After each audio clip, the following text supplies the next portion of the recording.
Mr. Brown?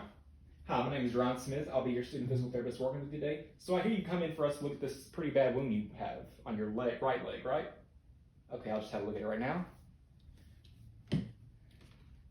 Okay, looks like we got some eschar necrotic tissue going on right now. So before we begin, I just have a few questions I'd like for you to answer. Is there any other medical underlying conditions you need us to know about, such as diabetes or RA or any other autoimmune disorders? Okay. Have you experienced any trauma to the area as of lately? Any injuries? Okay. And you said it hurts when you elevate it? Okay. Okay, well the first thing we're gonna do is take some pulses. Before we do that, I like to wash my hands first.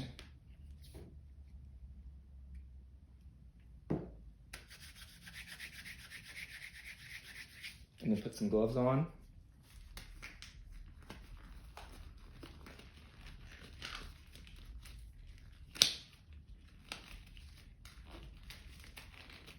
And so check your pulses. We're just checking to check your pulses to make sure circulation is going okay.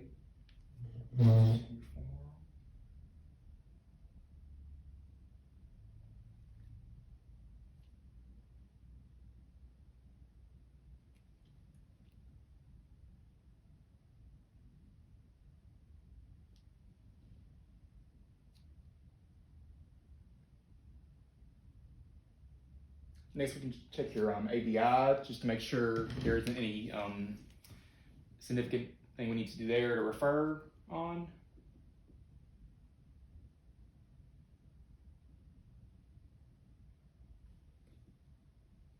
And then we can also do a Ruber deficiency test, but considering you have pain with elevation, we probably wouldn't do this, but just for video purposes, we'll do it.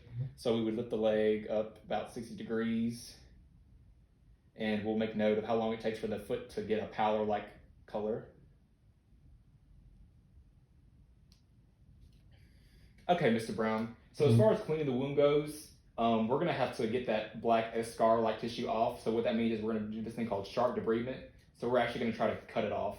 And the reason we're gonna try to cut it off is because the eschar is actually affecting the rate at which the wound is healing.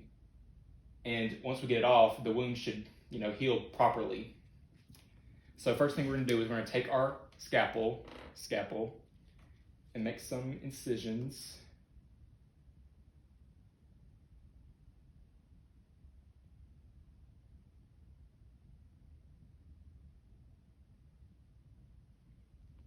And once we have that, we take our forceps. We can peel back. Just take our scissors and start cutting.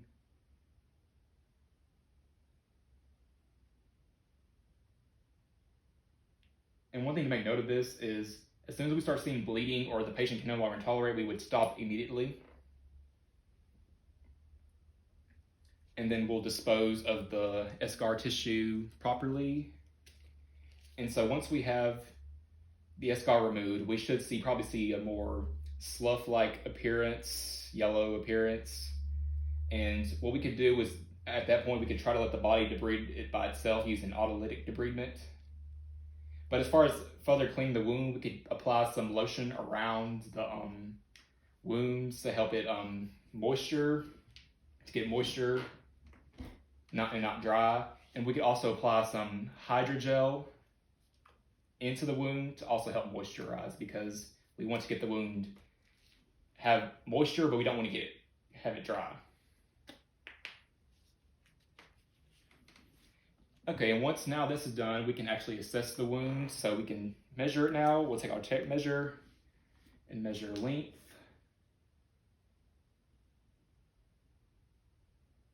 It's about 1.25 inches. And then width.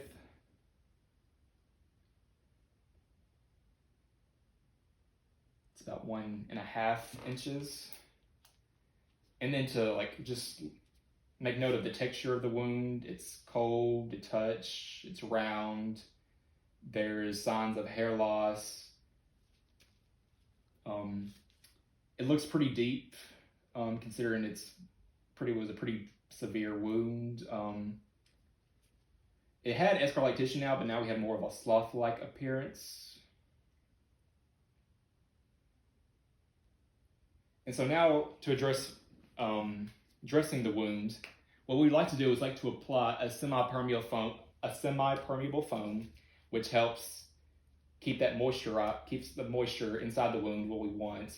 And then we would secure the foam with a wide roll gauze.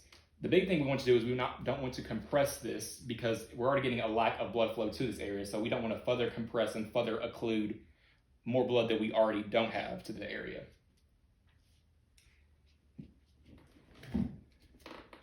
And just some other things to make note of, I feel like with this case, we want to try our best to not bear weight through this wound. So if the patient has any sort of assistive walking devices at home, we would ask that they try to utilize that as much as possible. We would also try to make sure they don't wear any compressive socks or shoes, and maybe even recommend some temporary footwear such as rocker bottoms. We would also further tell them to try not to elevate the limb as much as possible, and maybe even try to have it like dangle to prefer it. And that should be all. Thank you so much, Mr. Brown, for being an excellent patient, and thank you, Dr. Motz.